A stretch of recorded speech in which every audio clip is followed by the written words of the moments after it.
पूर्वी लद्दाख में चीन के साथ बढ़ी टेंशन। चीन को सता रहा है भारत से हमले का डर। दोस्तों, पूर्वी लद्दाख में अप्रैल मई से भारत और चीन के बीच विवाद जारी है। चीनी फौज ने पहले शिनजियांग प्रांत के अपने इलाके में जमावड़ा लगाया। उसके बाद एलएसी पर भारत की ओर अपनी सेना भेजी। भारत ने भी इसका करारा जवाब दिया और हजारों की संख्या में अपनी फौज खड़ी कर दी। हालांकि बाद में दोनों देशों की सेनाओं के पीछे हटने की खबरें आईं, लेकिन सीमा पर तनाव अब भी बरकरार है। बातचीत से मुद्दा न सुलझने के बीच सरहद पर दोनों देशों की सेनाओं का जमावड़ा बढ़ता ही जा रहा है। आलम यह है कि कभी भी युद्ध का बिगुल बज सकता है।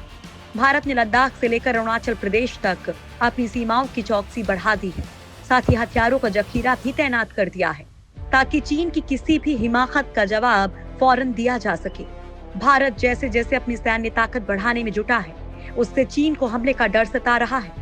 चीन को इस बात का डर है कि अगर भारत के साथ तनातनी लड़ाई में बदलती है तो भारतीय वायुसेना के पास चीन के मुकाबले ज्यादा एयरबेस होंगे, जिसका फायदा सीधे तौर पर जंग की स्थिति में भारत को ही मिलेगा। हमले के डर से एयरबेस पर रनवे बना रहा चाइना।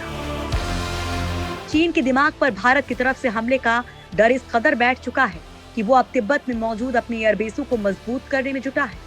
भारतीय खुफिया विभाग के मुताबिक भारत की तैयारी को देखते हुए चीन होटन एयरबेस के महज 1 किलोमीटर दक्षिण में एक और एयर स्ट्रिप तैयार करवा रहा है। खुफिया जानकारी के मुताबिक चीन तिब्बत में लगातार अपने सैन्य अड्डे तैयार करने में जुटा है और होटन एयरबेस के पास उसने 2 रनवे तैयार करने का काम शुरू कर दिया है। खुफिया विभाग से जुड़े सूत्रों ने बताया कि ये एयर स्ट्रिप होटन एयरबेस से महज 1 किलोमीटर दक्षिण में बिल्कुल समानांतर तैयार किया जा रहा है। दरअसल चीन के इस डर के पीछे की वजह है राफेल। राफेल के नाम से ही राफेल के नाम भर से ही चीन और पाकिस्तान के होश उड़ जाते हैं। टू फ्रंट वॉर के हालातों में राफेल एक गेम चेंजर के तौर पर देखा जा रहा है। चीन के पास मौजूदा किसी भी फाइटर प्लेन से ये बेहतर है और चीन के नाक में दम करने के लिए काफी है। आने वाले समय में राफेल के 2 स्क्वाड्रन भारतीय वायुसेना के पास होंगे। एक स्क्वाड्रन अंबाला में तो दूसरा हाशिमारा में। अंबाला में मौजूद राफेल अपने होम बेस से फुल लोड के साथ तिब्बत में बने चीन के 3 महत्वपूर्ण एयरबेस होटन, काशगर और नागरी में आसानी से पहुंच सकता है। रिपोर्ट के माने तो अंबाला से चीनी एयरबेस नागरी की हवा में दूरी 363 किलोमीटर के आसपास है।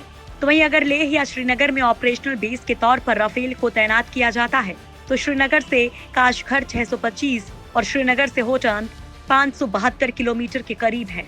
तो लेह से काशगर 615 किलोमीटर और लेह से होटान 384 और लेह से नागरी की दूरी हवा में पूरी करने के लिए महज 324 किलोमीटर तय करने होंगे। चीन इसी वजह से अपने होटान बेस को मजबूत कर रहा है। सरहद की चौकसी में लगे चिनूक हेलीकॉप्टर। लद्दाख में वास्तविक नियंत्रण रेखा पर भारत और चीन के बीच तनातनी लगातार जारी है। सीमा पर चीन की सेना को देखते हुए भारतीय सैनिक भी मोर्चे पर डटे हुए हैं। इस बीच भारतीय वायुसेना ने चिनूक हेलीकॉप्टर से दौलत बेग ओल्डी के ऊपर 16,000 फीट पर रात में उड़ान भरी। जीबीओ दुनिया की सबसे ऊंचाई पर स्थित हवाई पट्टी है, जिसे मूल रूप से 1962 के युद्ध के दौरान बनाया गया था। इस इलाके में चीन की सेना ने रोड बनाने का काम शुरू कर दिया है, जबकि अपाचे हेलीकॉप्टर चुशुल इलाके में गश्त कर रहे हैं। दरअसल जिस तरह से दोनों देश अपनी अपनी तैयारियों में जुटे हैं, उसे देखकर पता चल रहा है कि तनाव कितना बढ़ा हुआ है। भारत ने तो अपनी तरफ से चीन को सबक सिखाने की पूरी तैयारी कर ली है, साथ ही चीन भी तैयारियों में जुटा हुआ है। चीन की एक और साजिश का हुआ खुलासा। महीनों पहले से कर रहा था घुसपैठ की तैयारी। गलवान वैली में भारतीय सेना के जवानों के साथ चीनी सैनिकों की झड़प होना महज एक संयोग नहीं था, बल्कि चीन ने इसकी सुनियोजित तैयारी की थी।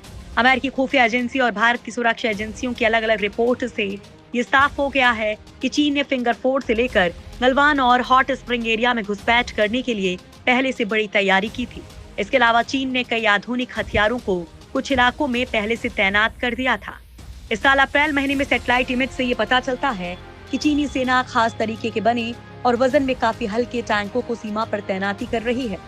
हालांकि कुछ मीडिया रिपोर्ट्स में इन टैंक्स की तिब्बत में तैनाती की खबर पिछले साल ही आई थी, लेकिन चीन की मंशा पूरी तरह उस समय समझ में नहीं आई, जब उसने एलएसी से सटे भारतीय इलाकों में घुसपैठ करना शुरू कर दिया था।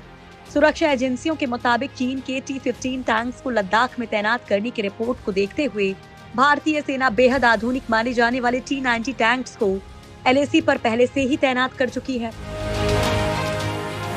युद्ध की तैयारी में पायलट्स की भर्ती कर रहा है चीन। चीन खुद को भले ही ताकतवर मानता हो, लेकिन भारत की ताकत के आगे वो बौना साबित हो रहा है। दरअसल जिस तरह से पिछले 3 महीनों से भारत चीन के सामने सीना तान कर खड़ा है, उससे चीन के मन में भी डर बैठ गया है कि अगर भारत ने हमला कर दिया तो उससे कैसे बचा जाएगा। राफेल के आने से तो चीन की धड़कनें और बढ़ी हुई हैं और शायद इसी वजह से वो फाइटर प्लेन के लिए पायलट्स की भर्ती करने में जुटा हुआ है। ग्लोबल टाइम्स ने खुलासा किया है कि पीपल्स लिबरेशन आर्मी अपनी नेवी को मजबूत करने के लिए लड़ाकू पायलट्स की भर्ती कर रहा है। ग्लोबल टाइम्स के अनुसार लगभग 16,000 लोगों ने चीनी पीपल्स लिबरेशन आर्मी नेवी के लिए हाल ही में सालाना पायलट भर्ती अभियान और पायलट कैडेट बनने के लिए टेस्ट पास किया है। इनमें से लगभग आधे लोगों को लड़ाकू जेट उड़ाने के लिए प्रशिक्षण दिया जाएगा। बताया गया है कि चीन आने वाले समय में अपने लड़ाकू विमानों को बढ़ाने में लगा हुआ है, जिसके लिए उसे अधिक पायलट्स की आवश्यकता होगी। चीन की ये तैयारी बता रही है कि वो भारत के खिलाफ युद्ध की तैयारी कर रहा है।